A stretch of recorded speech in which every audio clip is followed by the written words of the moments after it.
প্রিয় সহকর্মীবৃন্দ, আমরা শিক্ষা ব্যবস্থার পাশাপাশি মানুষের চিকিৎসা ব্যবস্থাকে গ্রামের প্রান্তিক মানুষ যাতে চিকিৎসা সুবিধা পায় সেটির জন্য আমরা পরিকল্পনা গ্রহণ করেছি। এখানে যারা মুরব্বী নেতৃবৃন্দ আছেন, সিনিয়র নেতৃবৃন্দ আছেন, অনেকেরই আপনাদের ধারণা আছে, আমাদের বয়সীয় কম বেশি যারা আছেন তারাও দেখেছেন, কম বেশি ধারণা আছে। শহীদ রাষ্ট্রপতি জিয়া রহমানের সময় পল্লী চিকিৎসক নামে একদল চিকিৎসক ছিলেন, যারা গ্রামে গিয়ে গিয়ে গ্রামের মানুষকে বেসিক চিকিৎসা সুবিধাটা যারা দিতেন। ফলে অনেক মানুষকে তখন ঘরে বসেই সুস্থতা লাভ করতেন, হাসপাতালে আসার প্রয়োজন হতো না। আমরা ঠিক একইভাবে সেই কাজটি আবার শুরু করতে চাই স্বাস্থ্যকর্মী নিয়োগের মাধ্যমে। আমরা দেশে মোটামুটিভাবে পরিকল্পনা যে আমরা 1,00,000 স্বাস্থ্যকর্মী নিয়োগ করতে চাই। এই স্বাস্থ্যকর্মী নিয়োগ করে একদিকে যেরকম কর্মসংস্থান হবে, আবার একইভাবে আমরা নারীদের কর্মসংস্থানের ব্যবস্থা করতে চাই। 1,00,000-এর মধ্যে অন্তত 80-85% আমরা নারী স্বাস্থ্যকর্মী নিয়োগ করতে চাই। ব্যবস্থাটাকে ধীরে ধীরে সুন্দরভাবে গড়ে তুলতে পারে। আমাদের শিক্ষার্থীদের শিক্ষার মেরুদণ্ডটা যদি আমরা ভিত্তিটা যদি আমরা মজবুত করে গড়ে তুলতে পারি, ইনশাল্লাহ আমরা ভবিষ্যতে, সময় লাগবে কিন্তু আমাদেরকে শুরু করতে হবে কাজ। বিগত স্বৈরাচারের সময় আমরা দেখেছি প্রত্যেকটি সেক্টরকে তারা ধ্বংস করে দিয়ে গেছে। ঠিক আছে, তারা ধ্বংস করেছে। বিএনপি বাংলাদেশ জাতীয়তাবাদী দল ইনশাল্লাহ আবার গড়ে তুলবে।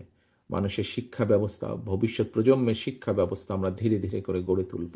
এই প্ল্যাটফর্মটিকে ব্যবহার করে যেমন অনেক মানুষ উপকৃত হবেন, ঠিক একইভাবে আমরা আগামী দিনে ইনশাল্লাহ দেশে যুব সমাজের জন্য আমরা যাতে তারা দেশের ভেতরে হোক দেশের বাইরে হোক কর্মসংস্থানের ব্যবস্থা করতে পারে, তার জন্য আমরা বিভিন্ন পদক্ষেপ গ্রহণ করব ইনশাল্লাহ।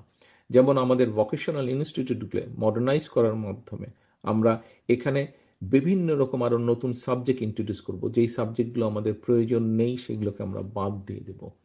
আমাদের দেশের মানুষ পৃথিবীর যে সকল দেশগুলোতে সাধারণত যায়, ইউরোপের কোথায় কোথায় কি কি কর্মসংস্থানের ব্যবস্থা আছে, জাপানে কি কি কর্মসংস্থানের ব্যবস্থা আছে, মধ্যপ্রাচ্যে কি কি কর্মসংস্থানের ব্যবস্থা আছে।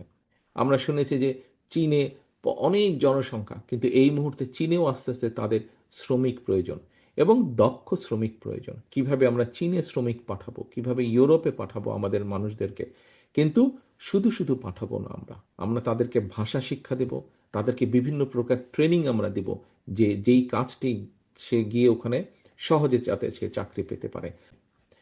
প্রিয় সহকর্মীবৃন্দ, শুধু এখানেই আমরা কর্মসংস্থানের ব্যবস্থা করতে চাই না। আজকে আমাদের যেই অনুষ্ঠানটি, যেই কারণে আমরা এখানে সকলে একত্রিত হয়েছি, যে এই যে ডিজিটাল স্মৃতিস্তম্ভ,